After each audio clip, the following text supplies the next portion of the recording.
আর BJP সাংসদ রাহুল সিনহা তিনি বলছেন যে যুক্তিসঙ্গত দাবি করেছেন স্থানীয় বাসিন্দারা। শুনুন।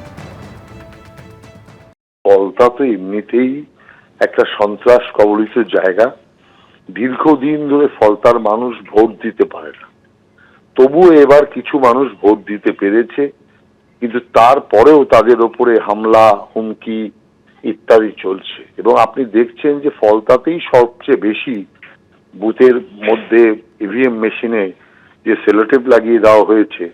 অতএব যে দাবি ওখানকার স্থানীয় মহিলারা করছেন বা স্থানীয় বাসিন্দারা করছেন, তার যে যথেষ্ট যুক্তি আছে, যুক্তিসঙ্গত, এই দাবি ফেলার মতো নয়। এবং ওই দাবিকে, স্থানীয় মানুষের দাবিকে আমরা মর্যাদাও দিচ্ছি। জাহাঙ্গীর খান ঘনিষ্ঠ পঞ্চায়েত প্রধানকে গ্রেপ্তারের দাবি করছেন বিজেপি কর্মী সমর্থকরা এবং সেখানে প্রচুর পুলিশ, কেন্দ্রীয় বাহিনীর জওয়ান সেই পরিস্থিতি নিয়ন্ত্রণের জন্য এসেছে। আমরা সরাসরি একবার এখনের পরিস্থিতিটা জানবো। পার্থপ্রতিম ঘোষ আমাদের প্রতিনিধি রয়েছেন। পার্থ,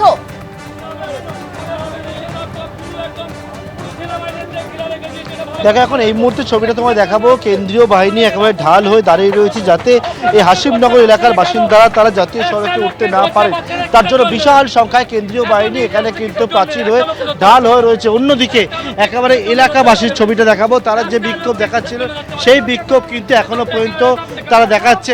একটা লোককে কিসের জন্য ধরতে পারছে না? একটা লোককে ধরতে পারছে না কেন? ইসলামী চকদারকে কিসের জন্য ধরতে পারছে না?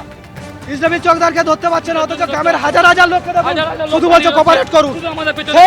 সেখান থেকে কোঅপারেট করে আসছে। এটা কিসের জন্য হচ্ছে?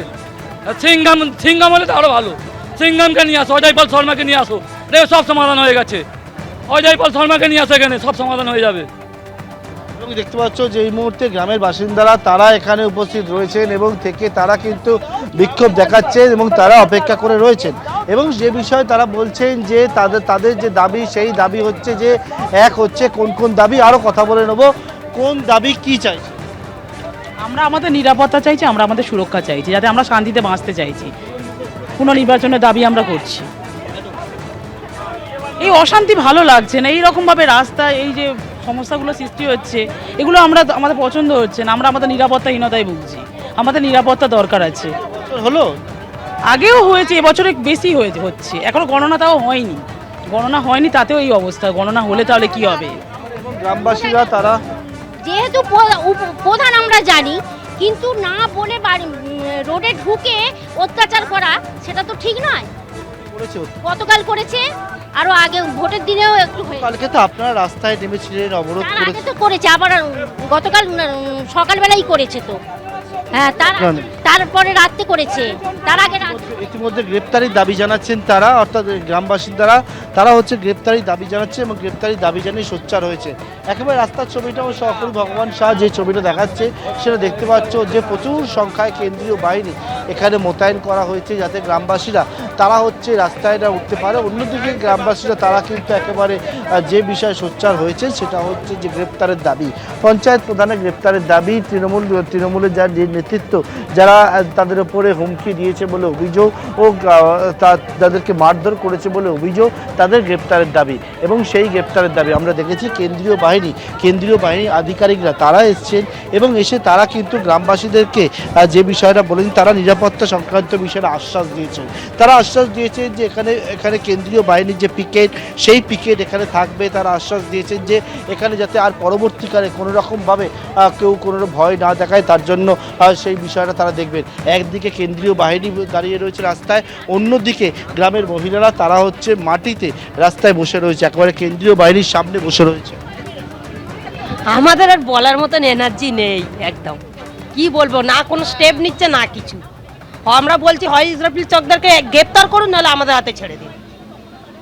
কেন্দ্রীয় বাহিনী এখানে রাস্তায় রয়েছে, অন্যদিকে হচ্ছে কিন্তু কেন্দ্রীয় বাহিনীর সামনেই রাস্তায় গ্রামের মহিলারা তারা বসে রয়েছেন। কেন্দ্রীয় বাহিনীর তরফ থেকে বলা হয়েছে তাদেরকে নিরাপত্তা একটা আশ্বাস দেওয়া হয়েছে। আমি কথা বলে নেবো ভাই, কেন্দ্রীয় বাহিনীর তরফ থেকে তো বলা হলো যে আপনাদের এখানে পিকেট করা হবে, নিরাপত্তা একটা আশ্বাস দিল, তারপরেও আপনারা এখন আছেন, আপনারা কি চাইছেন?